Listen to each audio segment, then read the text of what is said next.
Trade deal પર અંતિમ નિર્ણય લેવાનો સમય આવી ગયો છે અને આજે રાત્રે યુએસના ટ્રેડ પત્રમાં ભારતનું નામ સામેલ થવાની શક્યતા ઓછી છે.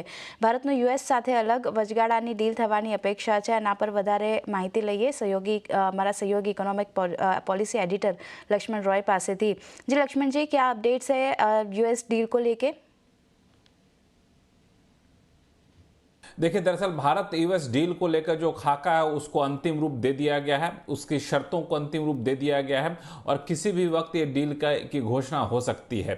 दोनों देश, भारत ने यूएस को, यूएस ने भारत को अपने अपने प्रस्ताव जो तो वो सौंप दिए हैं और सहमति बन गई है. लेकिन आज रात यूएस के हिसाब से तो 12 बजे, लेकिन भारतीय समय अनुसार आज 9:30 बजे यूएस 15 देशों को चिट्ठियां लिखने वाला है जिसमें बताया कि हम आपके ऊपर कितनी ड्यूटी लगाएंगे. तो उस चिट्ठी में भारत का नाम होगा, इसकी संभावना कम है क्योंकि जो सूत्र बता रहे हैं उसके मुताबिक भारत के साथ यूएस की अलग से ट्रेड डील होने की संभावना है. अलग से जो ट्रेड डील होगी उसमें दो बातें बेहद खास हैं.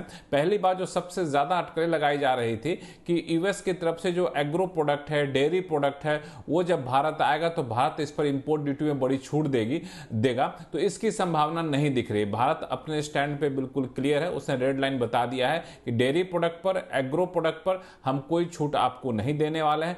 कुछ हद तक ऑटो पर भी बहुत ज्यादा छूट हम नहीं देने वाले हैं. दूसरी तरफ भारत ने मांग रखी है कि एल्युमिनियम, स्टील और ऑटो पे पार्ट्स पे जो ड्यूटी यूएस ने लगाई है उस ड्यूटी में रियायत दे. लेकिन जो डील का स्वरूप आएगा उसमें आप देख सकते हैं कि यूएस के कई सारे इंडस्ट्रियल गुड्स, मैन्युफैक्चरिंग गुड्स पे भारत या तो इंपोर्ट ड्यूटी जीरो करता हुआ दिखे या फिर कई पर ड्यूटी घटाता हुआ यहां पर आपको दिखे. लेकिन डील होने के बावजूद 10% जो बेस लाइन टैरिफ है या फिर कहें 10% जो एथिक ड्यूटी सारे देशों के साथ लगाई गई है वो ड्यूटी भारत के सामानों पर भी लगी रहने की संभावना पूरी है.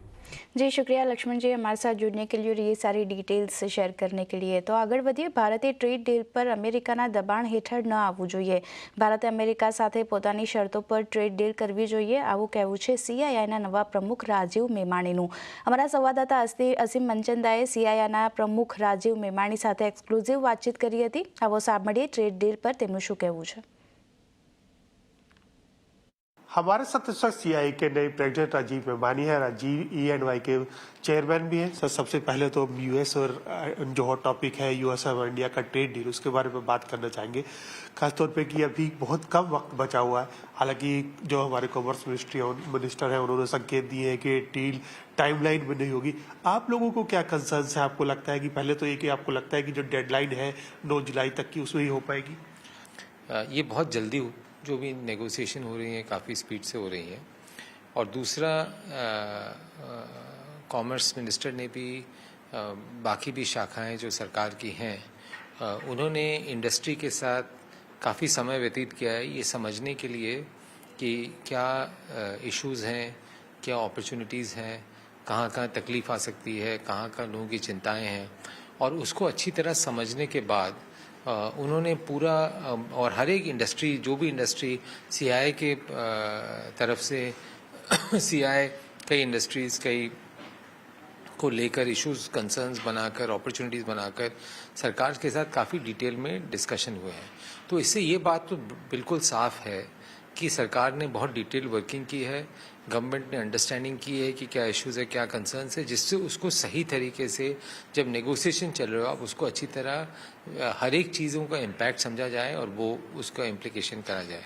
और जो मंत्री जी ने ये भी बोला कि कोई ऐसी डेडलाइन नहीं है और अगर ये तभी करेंगे अगर भारत के हित में हो, तो इंडस्ट्री बिल्कुल उसके साथ खड़ी है कि हमें वही करना चाहिए, चाहे किसी एक इंडस्ट्री का फ़ायदा हो रहा है या नुकसान हो रहा हो, पर जो चीज़ भारत के हित में है, ओवरऑल हित में है, वही करना चाहिए.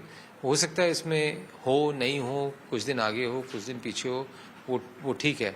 लेकिन सर, रेसिप्रोकल टैरिफ्स 9 जुलाई से हो जाएंगे, 26% के आसपास हो सकते हैं, तो एक थोड़ा सा डिप आ सकता है, इंडस्ट्री के लिए कंसर्न हो सकता है यहाँ पे? नहीं, मेरे को नहीं लगता कि ऐसा डिप आएगा. कंसर्न जरूर है, कई सेक्टर्स में कंसर्न है, पर इतना बड़ा मसला नहीं है कि पूरे ओवरऑल इकोनॉमिक इम्पैक्ट हो या कुछ हो. कुछ सेक्टर्स में डिप आ सकता है. कई सेक्टर्स जहाँ पे बाकी देश का ड्यूटी कम है और वो देश अगर उस प्रोडक्ट पे compete कर रहे हैं इंडिया से, तो निश्चय ही उनको थोड़ा सा एडवांटेज मिलता है. तो उसके कारण कई जगह इम्पैक्ट होगा।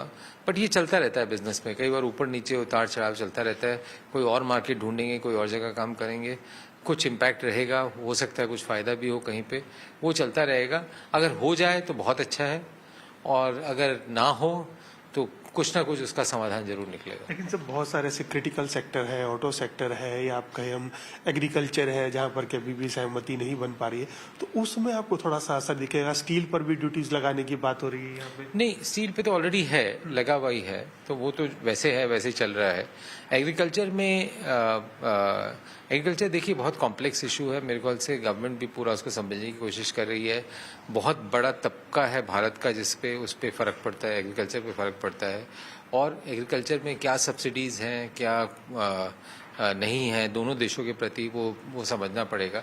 तो एग्रीकल्चर में जो भी, मेरे को नहीं लगता है कि गवर्नमेंट पूरा जाएगी, और जो भी जाएगी अगर पहले फेज़ में, तो वो बड़े कंट्रोल तरीके से जाएगी। तो उसका मेरे ख्याल से ऐसा कोई फ़र्क नहीं पड़ता है।